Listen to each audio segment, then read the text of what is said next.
Okay. మనము ఆహ్, 17వ సెషన్‌లో మనమున్నాము. ప్రకటన గ్రంథము పుస్తకంలో మనము ఉన్న సత్యాలన్నీ మనము ధ్యానం చేస్తా ఉన్నాము. ఈ యొక్క సెషన్‌లోనికి వెళ్ళక ముందు నేను మరలా గతంలో ప్రకటన గ్రంథము ఎలా అంటే స్ట్రక్చర్ చేసి అవుట్‌లైన్స్ ఎట్లా ఎక్స్‌ప్లెయిన్ చేసినానో, ఎందుకంటే ఆ యొక్క అవుట్‌లైన్స్ మీరు అర్థం చేసుకోకపోతే నేనెక్కడున్నానో, ఏం చెప్తున్నానో మీకు అర్థం కాదు. కాబట్టి గతంలో నేనేమేమి చెప్పినానో మీకొకసారి రీక్యాప్‌గా నేను కొద్ది నిమిషాలు తీసుకొని నేను మీకు చెప్తాను. దయచేసి మీరు గూడా అర్థం చేసుకోవడానికి ప్రయత్నము చేయండి. ఓకే.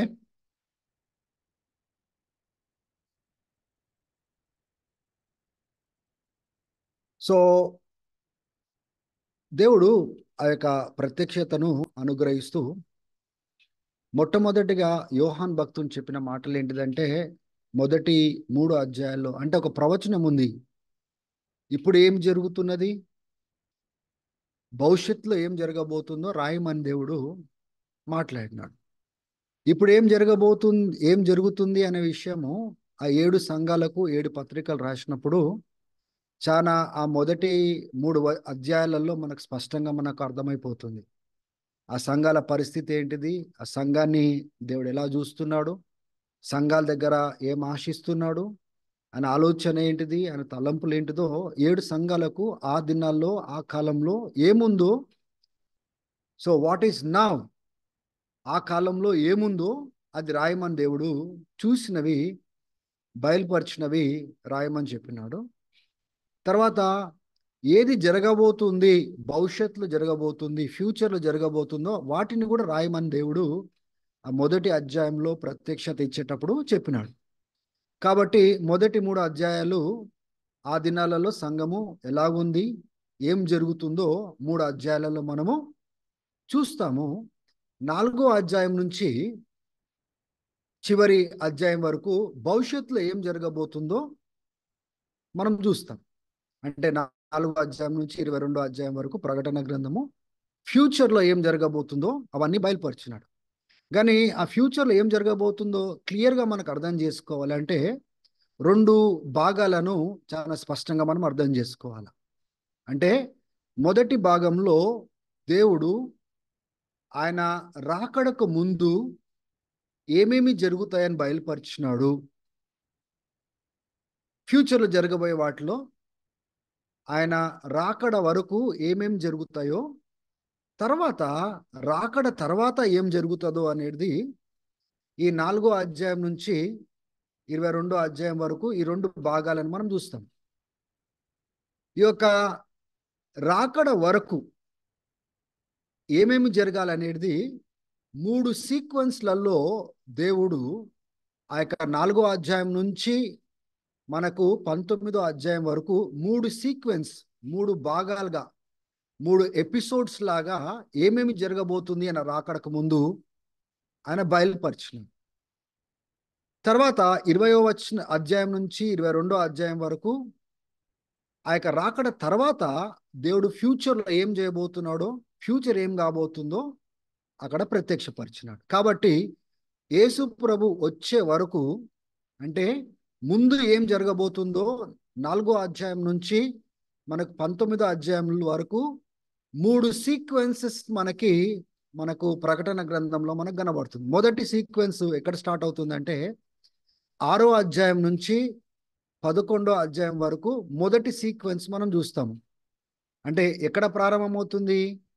ముద్రల నుంచి ప్రారంభమవుతుంది. 7 ముద్రలు మనం చూస్తాం కదా, ముద్రల నుంచి ప్రారంభమవుతుంది. 11వ అధ్యాయంలో యేసుప్రభు యొక్క రాకడతో అంతమవుతుంది. అంటే ఈ 6వ అధ్యాయం నుంచి 11వ అధ్యాయం వరకు మనం చదివితే మనకి ముద్రల నుంచి ఏమేం జరగబోతున్నాయో రాకడ వరకు దేవుడు అక్కడ ప్రత్యక్షపరిచినాడు.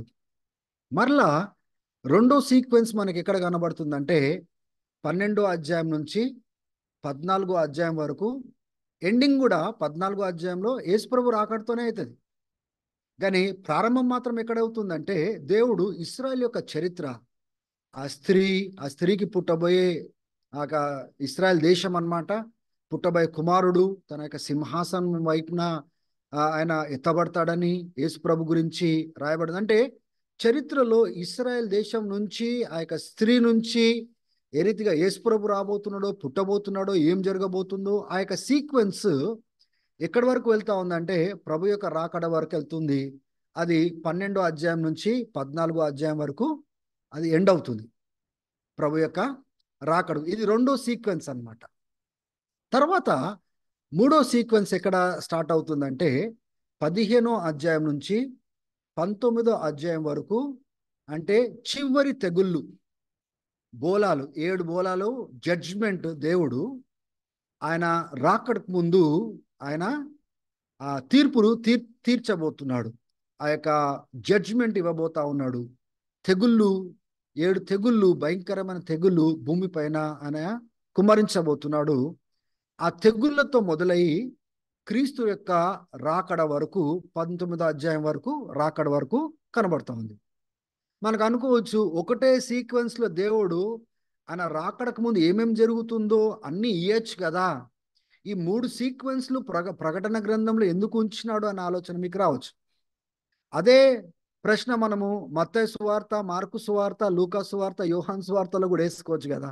ఒకటే సువార్త ఇచ్చేస్తే అయిపోతుండే, కానీ కొన్ని మార్కులో ఉండేవి మత్తయిలో లేవు, యోహాను మాట్లాడేది లూకు మాట్లాడట్లేదు. లేకపోతే కొన్ని సందర్భాలలో మత్తయి, మార్కు, లూకు ఏం మాట్లాడుతున్నారో ఆ యొక్క మాటలు మనకు కనబడతా ఉంటాయి. అంటే ఈ సినాప్టిక్ గాస్పల్స్లలో ఏ రీతిగా అయితే మనము అన్ని గాస్పల్స్ని పట్టుకొని ఒక స్టోరీని అర్థం చేసుకోనికి ప్రయత్నం చేస్తామో, ఈ 3 సీక్వెన్స్లను మనము కలిపి ఒకవేళ మనం చూసినట్లయితే యేసుక్రీస్తు రాకడకు ముందు ఏమేమి జరుగుతాయో మొదటి సీక్వెన్స్లో, రెండో సీక్వెన్స్లో, మూడో సీక్వెన్స్లో మనం అన్ని క్లబ్ చేసి చూసినట్లయితే చాలా స్పష్టంగా, క్లియర్గా ప్రభు యొక్క రాకడ ముందు ఏమేమి జరగబోతుందో మనం స్పష్టంగా అక్కడ చూడగలుగుతాం. So what will happen later, భవిష్యత్తులో ఏం కాబోతుందో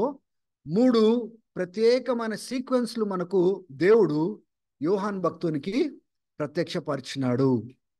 ఈ విషయం మనం అర్థం చేసుకోవాలి. ఇప్పటి వరకు బైబుల్ స్టడీలో మనం ఎక్కడి వరకు వచ్చినామంటే 14వ అధ్యాయం వరకు ఫినిష్ చేసినాం. ఈ ఈ ఈ 14వ అధ్యాయం వరకు మనం ఫినిష్ చేస్తూ దాని లోపల 13వ అధ్యాయము యాంటీ క్రైస్ట్ గురించి, ఫాల్స్ ప్రాఫిట్ గురించి ఇంకా డీటెయిల్డ్గా మనం ధ్యానం చేసినాం. కాబట్టి ఇప్పుడు వరకు మనం వచ్చింది కేవలము 14వ చాప్టర్ వరకే మనం వచ్చినాము. 17 వీడియోలు సీక్వెన్స్గా, సిరీస్గా మనం ఒకదాని తర్వాత ఒకటి మాట్లాడుకుంటూ వచ్చినాం. ఇప్పుడు ఎక్కడ ఆగినామంటే 14వ అధ్యాయం దగ్గర ఆగినాము. ఇప్పుడు ఈ 15వ అధ్యాయం నుంచి 19వ అధ్యాయం వరకు మూడో సీక్వెన్స్ మనం చూడబోతున్నాం. లాస్ట్ ప్లేగ్స్, ఈ చివరి తెగుళ్ళు, 7 బోల్ జడ్జ్మెంట్స్. అంటే ఈ యొక్క బోలాల నుంచి ఏదైతే దేవుడు జడ్జ్మెంట్ని కుమ్మరిస్తున్నాడో అక్కడ నుంచి మనము క్రీస్తు రాకడ వరకు మనం చూస్తున్నాము. ఆ రాకడ మనకి 19వ అధ్యాయంలో మనకు స్పష్టంగా కనబడతా ఉంటుంది. సో ఇప్పుడు మీకు అర్థమైంది కదా, మొదటి 3 అధ్యాయాలేమో ఆ దినాలలో సంఘాలు ఎలాగున్నాయో దేవుడు బయలుపరిచినాడు. 4వ అధ్యాయం నుంచి మనకు 19వ అధ్యాయం వరకు మనం చూసుకున్నట్లయితే యేసుప్రభు రాకడకు ముందు ఏమేం జరగబోతున్నాయో ఉంది. 19వ అధ్యాయం తర్వాత అంటే 20వ అధ్యాయం నుంచి 22వ అధ్యాయం వరకు అంటే యేసుప్రభు వచ్చిన తర్వాత ఏం జరగబోతుందో దేవుడు అక్కడ స్పష్టంగా బయలుపరిచినాడు. కాబట్టి ఈ విషయాలు మనము చాలా స్పష్టంగా అర్థం చేసుకోవడానికి ప్రయత్నం మనము చేయాలి. ఇప్పుడు ఎక్కడున్నాం మనము? చాప్టర్ 15లో ఉన్నాం. మనము 15వ అధ్యాయంలో ఉన్నాము. అది ఎక్కడ స్టార్ట్ అవుతుందంటే 7 ప్లేగ్స్ అంటే 7 బోల్ జడ్జ్మెంట్స్ తోటి స్టార్ట్ అవుతుంది. యేసుప్రభు రాకడతో ఎండ్ అవుతుంది.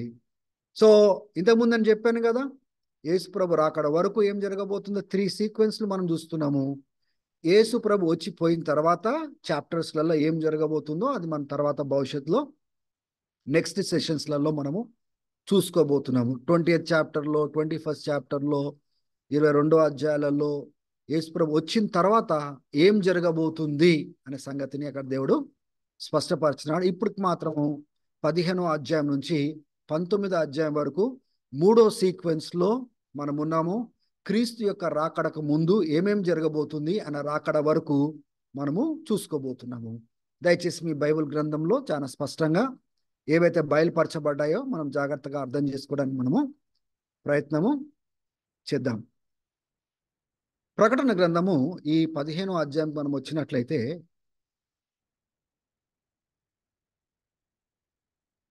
అక్కడ మొదటి వచనాన్ని ఒకవేళ మీరు గమనించండి. అక్కడ ఏమని రాయబడి ఉందంటే, ఆ యొక్క పరలోకంలో ఒక గొప్ప సూచన, ఒక సైన్ కనబడుతుంది. మార్వలస్ గొప్ప సైన్ ఒకటి కనబడతా ఉంది.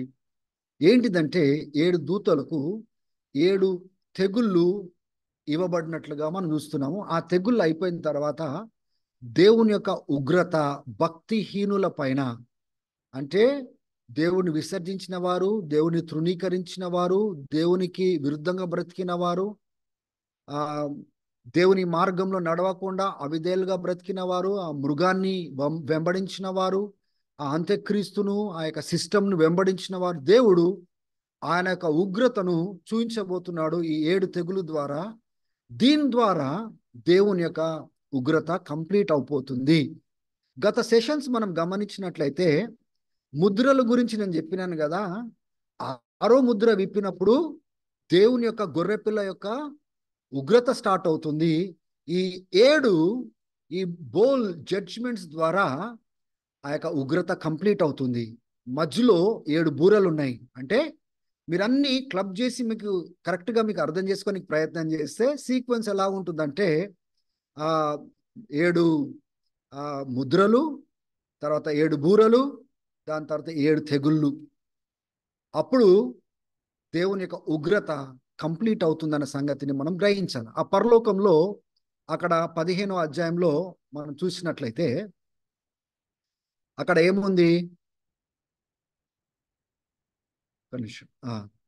15వ అధ్యాయంలో మనం ఏం చూస్తున్నామంటే ఆ యొక్క 2వ వచనం నుంచి 3వ వచనం వరకు దయచేసి గమనించినట్లయితే అక్కడ పరలోకంలో ఒక మనకు ఒక సీ కనబడతా ఉంది. ఆ సీ ఏంటంటే గ్లాస్తో చేసిన సముద్రం. అది ఆ యొక్క అగ్ని కూడా ఆ యొక్క సముద్రంలో చాలా స్పష్టంగా కనబడతా ఉంది. కానీ ఆ యొక్క సముద్రం పక్కన కొంతమంది నిలబడి ఉన్నారు. వారు ఎవరు అంటే గొర్రె పిల్లలు, అంటే గొర్రె పిల్లకు చెందినవారు, అంటే యేసు ప్రభుకు చెందినవారు. ఆ యొక్క అంత్యక్రీస్తు, ఆ మృగము ఆయన యొక్క ప్రతిమను జయించి, ఆ యొక్క నంబర్ని జయించి అక్కడ దేవుని సన్నిధిలో నిలబడినప్పుడు దేవుడు వాళ్ళకు ఆ యొక్క హార్ప్స్, వాయిద్యములు వాయించడానికి ఆ యొక్క హార్ప్స్ దేవుడు వాళ్ళ చేతిలో పెట్టినారు. అప్పుడు వాళ్ళు ఈ యొక్క గ్రేట్ ట్రిబులేషన్ నుంచి బయటకు వచ్చిన వాళ్ళు, జయించిన వారు, ఈ యొక్క ముద్రను జయించిన వారు, ఈ యొక్క మృగాన్ని జయించిన వారు ఒక పాట పాడుతూ ఉన్నారు. మోషే పాట పాడుతూ ఉన్నారు. ఆ యొక్క గొర్రెపిల్ల యొక్క పాటను పాడుతూ ఉన్నారు. దేవుడిని స్తుతిస్తున్నట్లుగా మనం చూస్తూ ఉన్నాము. ఆ పాటను మీరు గమనించినట్లయితే దాంట్లో ఏముంటుందంటే, రాబోయే దినాలలో దేశాలను నీకు మ్రొక్కేటట్టుగా, నీకు లోబడేటట్టుగా నువ్వు చేయబోతున్నందుకు వందనాలు అని దేవునికి కృతజ్ఞత స్తోత్రాలు చెల్లించినట్లుగా ఆ పాటలో మనం చూస్తాము. దాని తర్వాత పరలోకంలో ఆలయము తెరవబడుతున్నది. ఆలయం తెరవబడిన తర్వాత ఆ ఆలయం నుంచి, ఆ ప్రత్యక్షపు ఆ గుడారం నుంచి, ఆ యొక్క మందసపు పెట్ట నుంచి ఆ యొక్క 7 దూతలు బయటికి వచ్చినట్లుగా చూస్తున్నాం. ఆ టెంపుల్ లోపల నుంచి 7 దూతలు వచ్చినారు. 7 దూతలకు 7 తెగులు ఇవ్వబడ్డాయి, ఈ యొక్క బోలాలు ఇవ్వబడ్డాయి అని లేఖనాలు చెప్తా ఉన్నాయి. దేవుని బిడ్డలారా, ఈ యొక్క తెగులు ద్వారా ఏదైతే దేవుడు ఈ భూమిని తాకబోతున్నాడో, ప్రజలను తాకబోతున్నాడో, దాని ద్వారా దేవుని యొక్క ఉగ్రత సమాప్తం అవుతుంది. అప్పుడు యేసుక్రీస్తు యొక్క రాకడ ప్రత్యక్షం అవుతుందన్న సంగతిని మీరు అర్థం చేసుకోవాలి. మీరు గతంలో నేను చెప్పిన వాక్యాలన్నీ మీరు జాగ్రత్తగా విన్నట్లయితే ఇశ్రాయేల్ యొక్క చరిత్ర కూడా మీరు గమనించండి. ఏ రీతిగా అయితే మన ఇశ్రాయేలీల్ని దేవుడు గొప్ప కార్యాలు, సూచనలు, సూచక్రియలు మోషే ద్వారా చేసినాడో, అప్పుడు కొన్ని మనకు ఇశ్రాయేలీలకి తాకినట్లుగా మనకు కనబడతాయి. కానీ ఒక స్టేజ్లో అది ఇశ్రాయేలుకి తాకకుండా దేవుడు ఒక ప్రత్యేకమైన ఆ యొక్క బౌండరీని దేవుడు పెట్టి, తర్వాత ఐగుప్తుని తాకినట్లుగా, ఐగుప్తుని తెగులు చేత భయంకరంగా తాకినట్లుగా, వాళ్ళని బయటికి తెచ్చినట్లుగా మనం చూస్తూ ఉన్నాం. అదే మాదిరిగా దేవుని యొక్క పార్షల్, అంటే ఆయన రాకడకు ముందు ఆయన పార్షల్గా ఏ ఉగ్రత అయితే ఆయన చూపించబోతున్నాడో ఆ ఉగ్రత ఎక్కడి వరకు దారితీస్తుందంటే ఈ 7 బోలాల వరకు వెళ్ళి భయంకరంగా దేవుడు ఆ యొక్క ఉగ్రతను చూపించబోతున్నాడన్న సంగతిని మనము గ్రహించాలి. దీని తర్వాతనే దేవుని ఉగ్రత సమాప్తం అవుతుంది. దాని తర్వాతనే ప్రభు యొక్క రాకడ జరుగుతుందన్న సంగతి మనము గ్రహించాలి. మొదటి దూత ఆ బోలంను తీసుకొని ఎక్కడ పడవేస్తున్నాడు? ప్రకటన గ్రంథము 16వ అధ్యాయము 2వ వచనమును మనం గమనించినట్లయితే ఆ యొక్క బోలమును ల్యాండ్ పైన, భూమి పైన ఆయన ఆ యొక్క దూత పడవేసినట్లుగా మనం చూస్తున్నాము. ఆ బంగారు బోలాల్లో దేవుని యొక్క ఉగ్రత అన్నమాట కుమ్మరించబడుతుంది, భూమి పైన కుమ్మరించబడతా ఉంది. అప్పుడు ప్రజలు పైన ఎటువంటి రోగము వస్తుందంటే ఒంటి పైన బొబ్బలు, భయంకరమైన ఆ యొక్క సోర్స్ వాళ్ళ ఒంటి పైన, చర్మం పైన వచ్చినట్లుగా మనం చూస్తున్నాం. వీళ్ళెవరు? ఏ ప్రజలు అంటే ఈ యొక్క మృగం యొక్క ముద్రను వేపించుకొని ఈ మృగాన్ని, దాని యొక్క ప్రతిమను మొక్కిన వారిని దేవుడు ఎలా శిక్షిస్తున్నాడో ఇక్కడ స్పష్టంగా మనం చూడగలుగుతాము.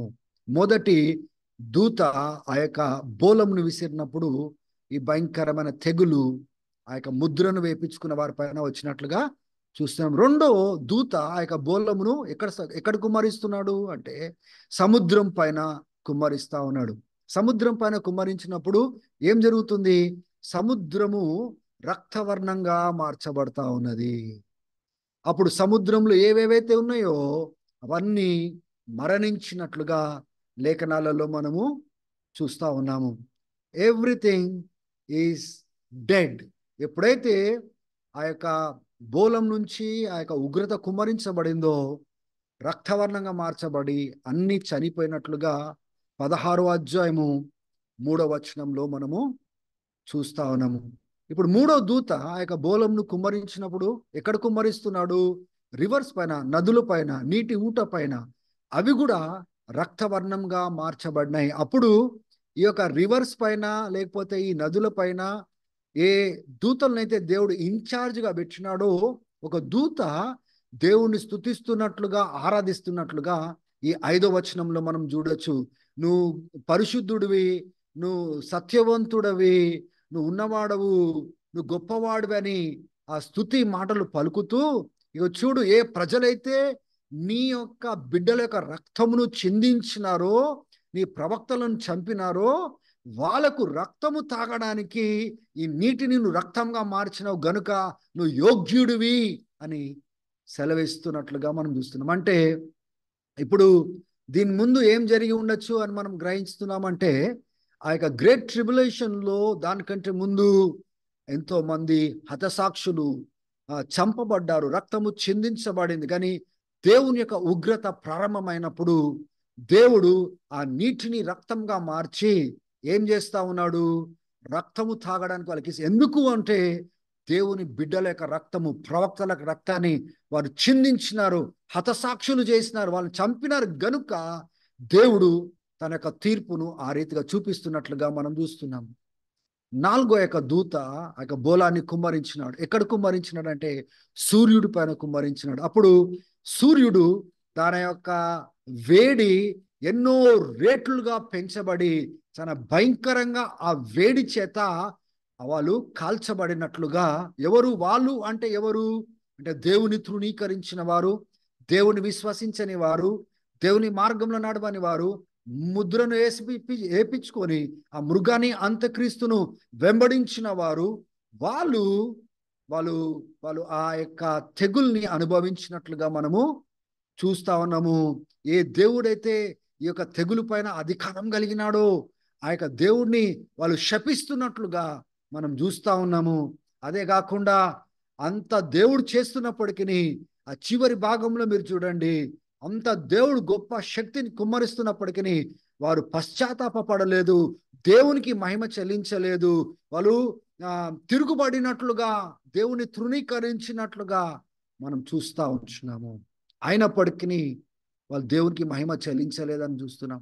ఐదో ఒక దూత ఎక్కడ కుమ్మరిస్తా ఉన్నాడంటే, గమనించండి, ఆ యొక్క అంత్యక్రీస్తు యొక్క సింహాసనం పైన, తన యొక్క సామ్రాజ్యం పైన ఆ యొక్క బోలాన్ని కుమ్మరించినప్పుడు ఆ సామ్రాజ్యం అంతా చీకట్లో పోయినట్లుగా, వాళ్ళు పళ్ళు కొరుక్కొని వేదనతో అరిసినట్లుగా, దేవుణ్ణి శపించినట్లుగా, ఆ యొక్క వేదన, ఆ నొప్పి చేత వాళ్ళు కేకలు వేసినట్లుగా మనం చూస్తా ఉన్నాము.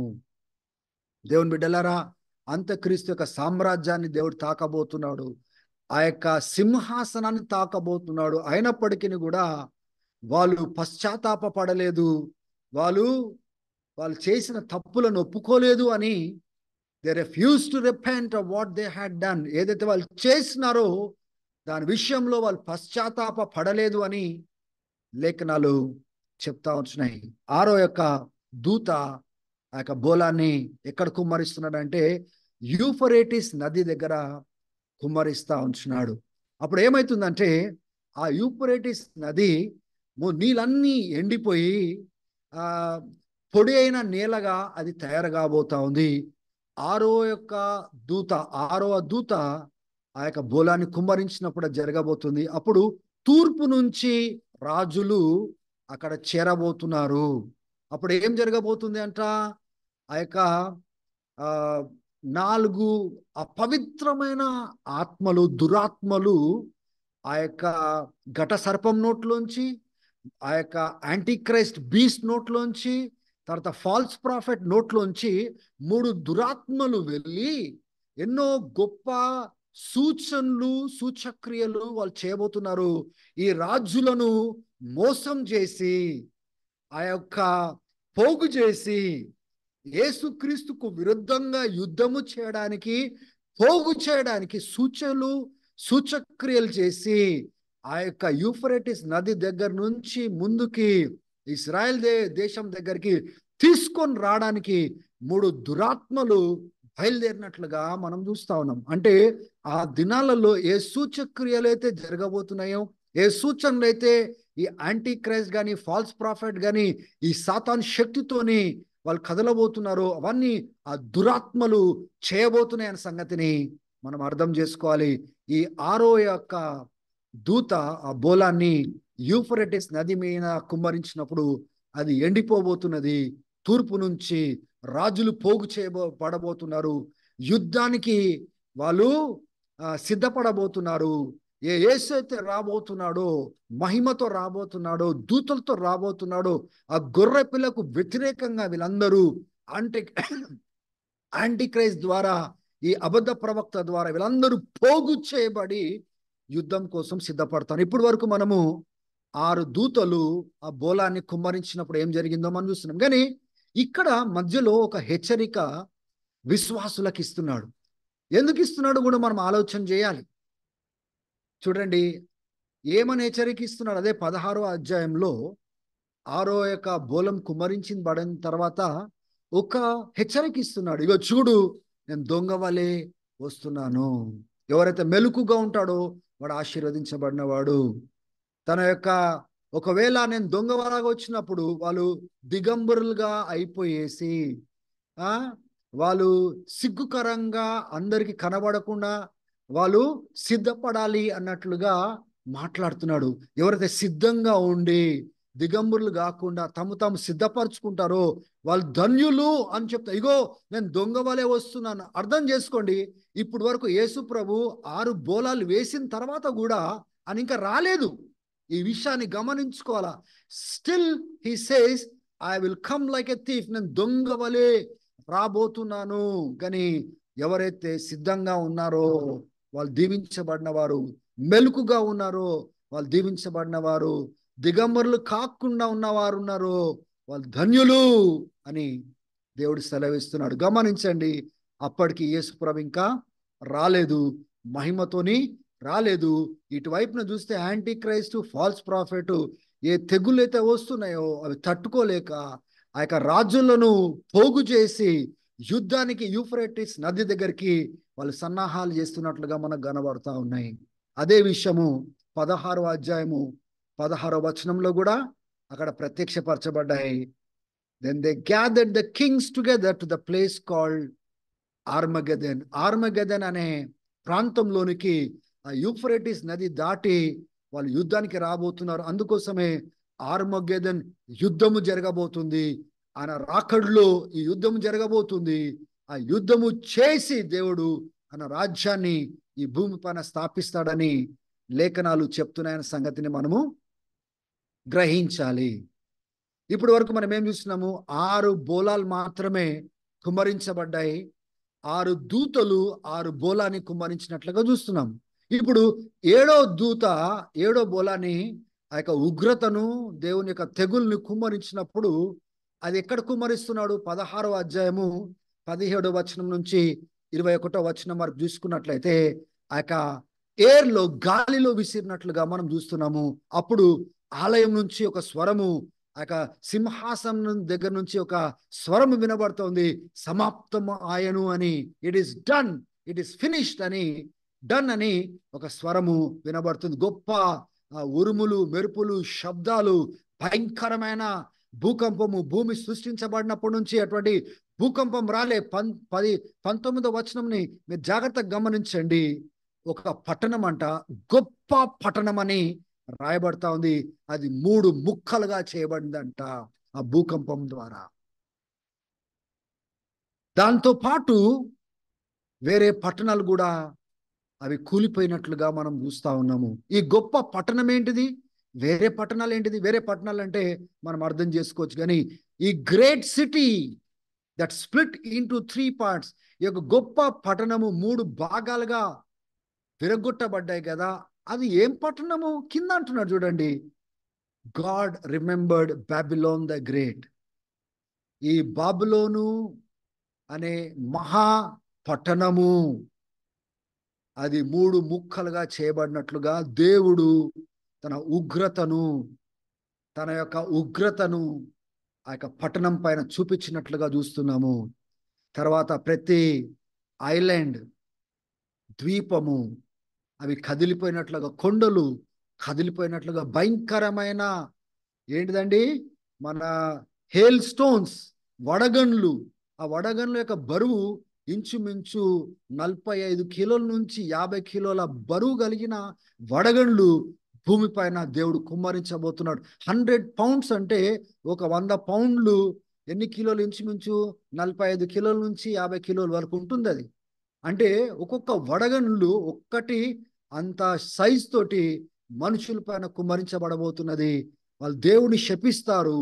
ఈ తెగులు ఎంత భయంకరంగా ఉండబోతున్నాయో ఈ యొక్క 7వ దూత కుమ్మరించినప్పుడు మనము చూస్తాను. కంటిన్యూ అవుతుంది చూడండి, గమనించండి. 7వ దూత ఏదైతే తెగులు కుమ్మరిస్తున్నాడో అప్పుడు దేవుడు టార్గెట్ చేసింది ఎవరిని అంటే ఈ బబులోను అనే పట్టణం, మహాపట్టణము దేవుడు టార్గెట్ చేస్తున్నట్లుగా మనము చూస్తా ఉన్నాము. ఇప్పుడు 16వ అధ్యాయంలో ఉన్నాం కదా. సో తర్వాత 17వ అధ్యాయంలో 18వ అధ్యాయంలో మీరు చూసినట్లయితే ఆ యొక్క మహాపట్టణము ఏంటిదో స్త్రీతో పోల్చినాడు. వ్యభిచారం అనే స్త్రీతో పోల్చినాడు. మిస్టరీ బాబిలోన్ అనే మాటతో పలికినాడు.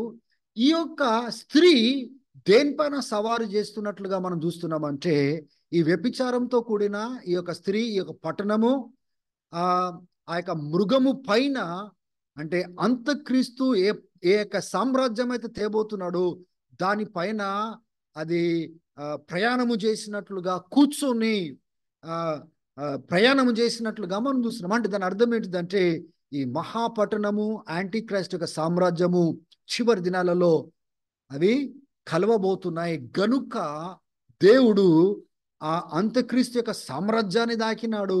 దాని తర్వాత అంత్యక్రీస్తు పైన ఏ మృగం పైన అయితే ఆ స్త్రీ కూర్చుందో ఆ స్త్రీని కూడా దేవుడు తన ఉగ్రతతో తాకినట్లుగా మనం చూస్తున్నాం. దాని గురించిన డీటెయిల్స్ అన్నీ కూడా ఈ 17వ అధ్యాయము 18వ అధ్యాయంలో ఆ పట్టణం ఏంటి, అది ఎక్కడ ఉంది, ఎటువంటి సూచనలు దేవుడు ఇచ్చినాడు, ఎలా గుర్తుపట్టాలి, అవన్నీ కూడా నేను నెక్స్ట్ సెషన్లో నేను చెప్పబోతున్నాను.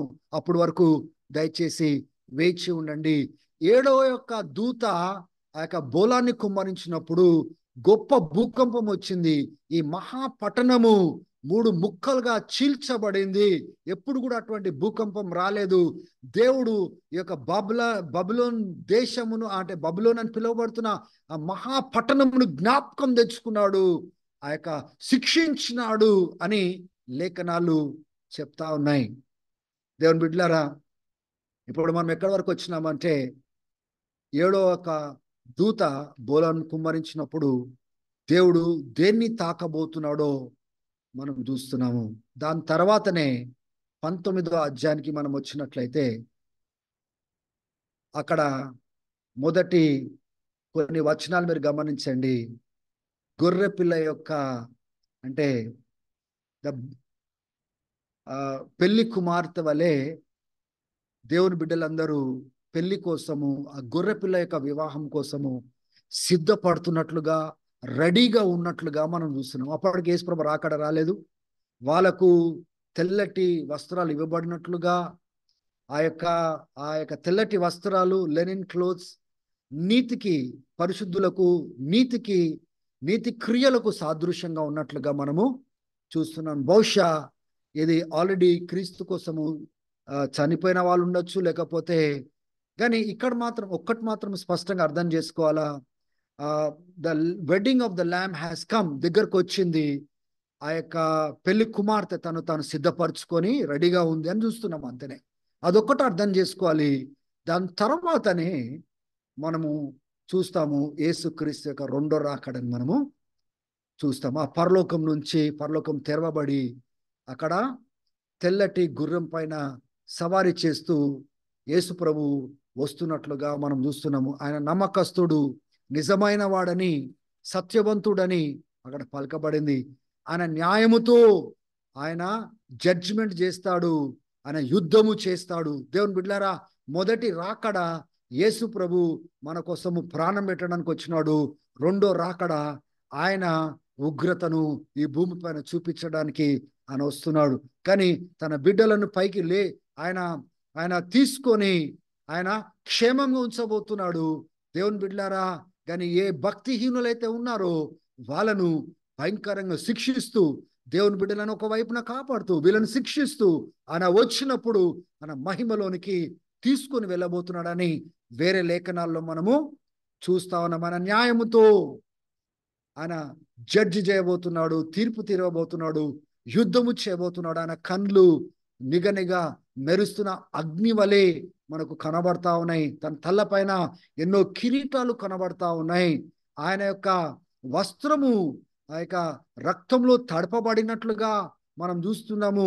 ప్రవచనాలలో ఆ యొక్క ప్రవక్తలు చెప్పిన మాట ఏంటిదంటే, ఎప్పుడైతే ఆయన ఆ యొక్క ప్రజలను తీర్పు తీర్వబోతున్నాడో, ఆ రక్తము చిందించబోతున్నదో, ఆ రక్తము ఆ యొక్క వస్త్రాల పైన చిందించబడినట్లుగా మనం చూస్తున్నాం. అందుకొరకే ఆయన రక్తము ఆ యొక్క వస్త్రాలతో దిగి వస్తున్నట్లుగా సూచనగా మనకు కనబడతా ఉంది.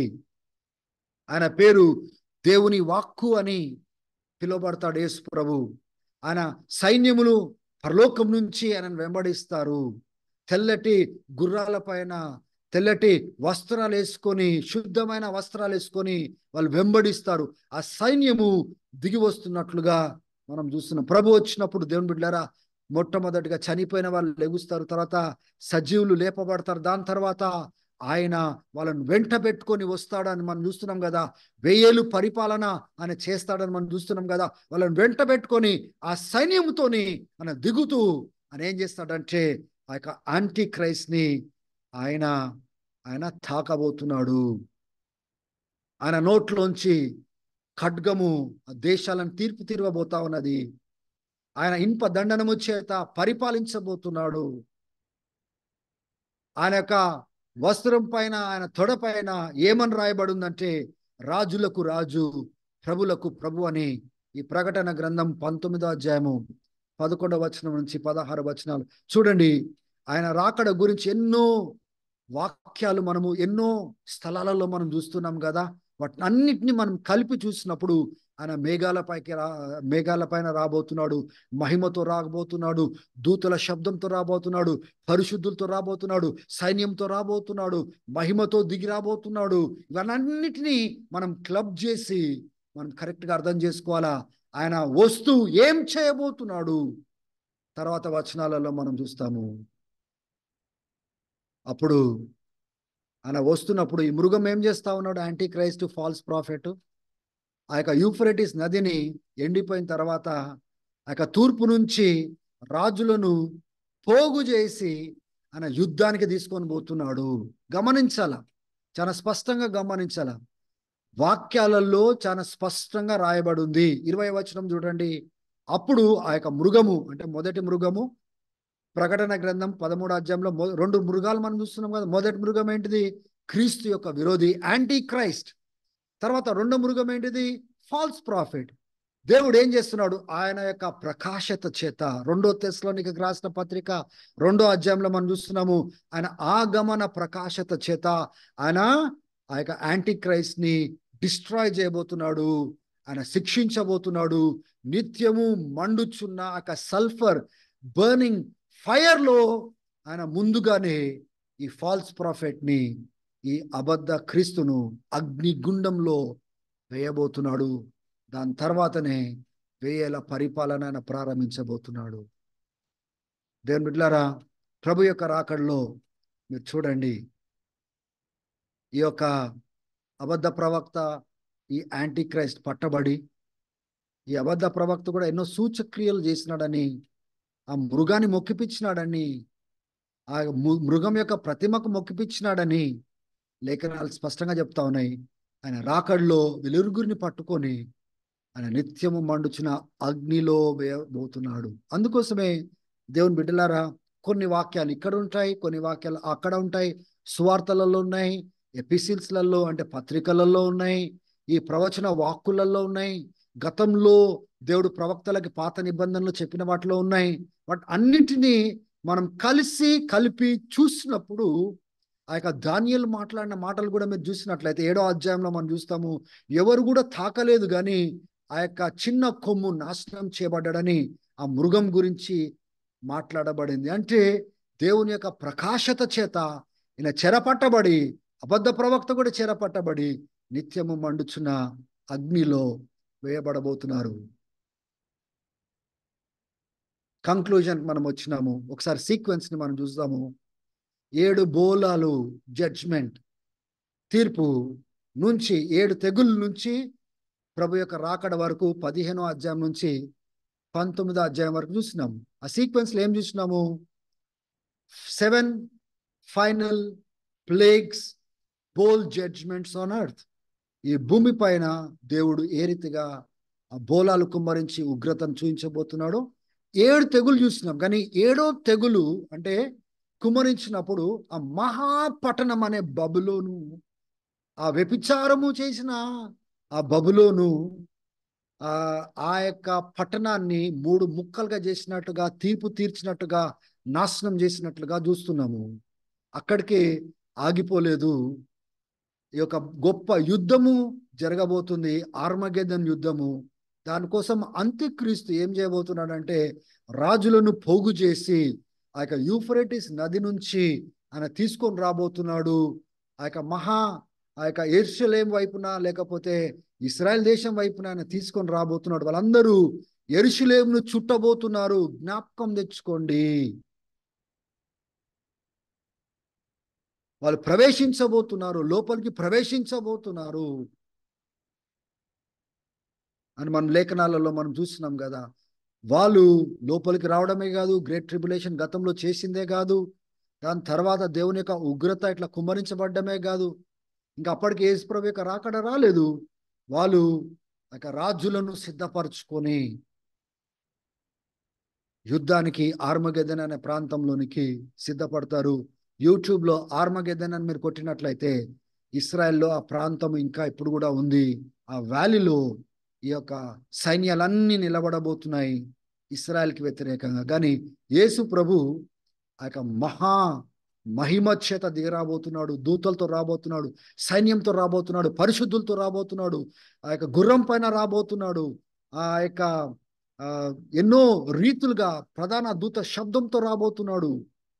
దేవుని బిడ్డలారా, ఆయన వచ్చినప్పుడు యాంటీ క్రైస్ట్ ని, ఫాల్స్ ప్రాఫిట్ ని నిత్యము మండుచున్న అగ్నిలో వేయబోతున్నాడు. ఆమేన్. కాబట్టి ఇప్పటి వరకు మనం ఏం చూసుకున్నాము? సోఫార్ మూడో సీక్వెన్స్ మనం చూసుకున్నాం కదా. ఆ మూడో సీక్వెన్స్ ఎక్కడ ప్రారంభం అవుతుంది? ఫ్యూచర్లో యేసుప్రభు రాకడకు ముందు ఏం జరగబోతుందో మూడో సీక్వెన్స్ మనం చూసినాము. ఆ మూడో సీక్వెన్స్ చూడండి, ఎక్కడుంది మూడో సీక్వెన్స్? 15వ అధ్యాయం నుంచి 19వ అధ్యాయం వరకు మూడో సీక్వెన్స్ మనం చూసినాం. కానీ మొదటి సీక్వెన్స్ మీకు చెప్పాను కదా గత వీడియోస్లలో. ఆ యొక్క సెషన్స్ని మీరు జాగ్రత్తగా చూసినట్లయితే చాలా స్పష్టంగా 6వ అధ్యాయం నుంచి 11వ అధ్యాయం వరకు ఆ యొక్క ముద్రలు విప్పినప్పటి నుంచి రెండో రాకడ వరకు ఏం జరగబోతుందో, 12వ అధ్యాయం నుంచి 14వ అధ్యాయం వరకు ఇజ్రాయెల్ దేశం నుంచి రెండో రాకడ వరకు ఏం జరగబోతుందో, తర్వాత ఈ 7 తెగుల నుంచి రెండో రాకడ వరకు ఏం జరగబోతుందో 15వ అధ్యాయం వరకు, 19వ అధ్యాయం వరకు మనం చూస్తున్నాం. ఇవి మూడింటిని క్లబ్ చేస్తే యేసు ప్రభు రాకడ ముందు ఏమేం జరుగుతుందో అన్ని స్పష్టంగా మనకు కనబడతాయి. ఆమేన్. కాబట్టి దయచేసి మీరు కూడా బైబిల్ని చక్కగా పఠించండి, అర్థం చేసుకోనికి ప్రయత్నం చేయండి. 2 రాకడలు లేవు, ప్రభు యొక్క ఒకే ఒక రాకడ ఉంది. ఆ రాకడకు ముందు అంత్యక్రీస్తు రాబోతున్నాడు, ఆయన గ్రేట్ ట్రిబులేషన్ దేబోతున్నాడు. కానీ ఒక టైంలో ఆయన ఉగ్రత, సాతాన్ యొక్క ఉగ్రతను ఆయన చూపించబోతున్నాడు గ్రేట్ ట్రిబులేషన్ ద్వారా. కానీ దేవుడు దాన్ని అంతం చేసి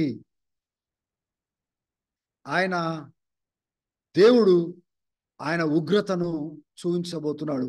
ఆయన ప్రారంభం చేసిన ఉగ్రత ఎక్కడ స్టార్ట్ అవుతుందంటే 6 ముద్రలో మొదలవుతున్న ఉగ్రత 7వ బోలం వరకు, ఆ యొక్క యాంటీ క్రైస్ట్ ని నాశనం చేసే వరకు ఆ ఉగ్రత కంటిన్యూ అవుతుంది. అప్పుడు మనము సంపూర్ణంగా ఆయన రాకడను స్పష్టంగా చూడబోతున్నాము. దాని తర్వాత దేవుడు ఈ భూమి పైన ఏం చేయబోతున్నాడో అది మనము చూడబోతున్నాము. ఇక్కడికి యేసుప్రభు రాకడ వరకు ఏం జరగబోతుందో మనం చూసిన 19వ అధ్యాయం వరకు. ఈ యొక్క 19వ అధ్యాయం అయిపోయిన తర్వాత 20వ అధ్యాయంలో మనం చూస్తాము ఆ యొక్క 1000 పరిపాలన చూస్తాము, గ్రేట్ వైట్ ట్రోన్ జడ్జ్మెంట్ మనం చూస్తాము. 21వ అధ్యాయంలో నూతన యెరూషలేము పైనుంచి రావడం చూస్తాము, కొత్త భూమి కొత్త ఆకాశము ఫ్యూచర్లో దేవుడు చేయబోయేది మనం చూస్తాము. దాని తర్వాత దేవుని యొక్క నివాసము మనుషులతో పాటు యుగ యుగములు ఉన్నట్లుగా మనము 22వ అధ్యాయంలో చూస్తాము. ఇగో నేను త్వరగా వచ్చుచున్నాననే ఫైనల్ హెచ్చరిక కూడా 22వ అధ్యాయంలో మనం చూస్తాము. కాబట్టి ఈ 20వ అధ్యాయం నుంచి 22వ అధ్యాయం వరకు యేసు ప్రభు రాకడ తర్వాత ఏం జరగబోతుందో ఆ 3 అధ్యాయాలు మనకు చెప్తున్నట్లుగా స్పష్టంగా మనము అర్థం చేసుకోవాలా. ఈరోజు మాత్రము యేసు ప్రభు యొక్క రాకడ వరకు మూడో సీక్వెన్స్ ని, ఈ 7 ప్లేగ్స్, ఈ 7 బోల్ జడ్జ్మెంట్స్ నుంచి రెండో రాకడ వరకు, అంటే 15వ అధ్యాయం నుంచి 19వ అధ్యాయం వరకు ఏం జరగబోతుందో మనము చూసుకున్నాము. దేవుడు మీ అందరినీ బహుగా దీవించునుగాక, వాక్యంలో బహుగా మిమ్మల్ని కట్టునుగాక.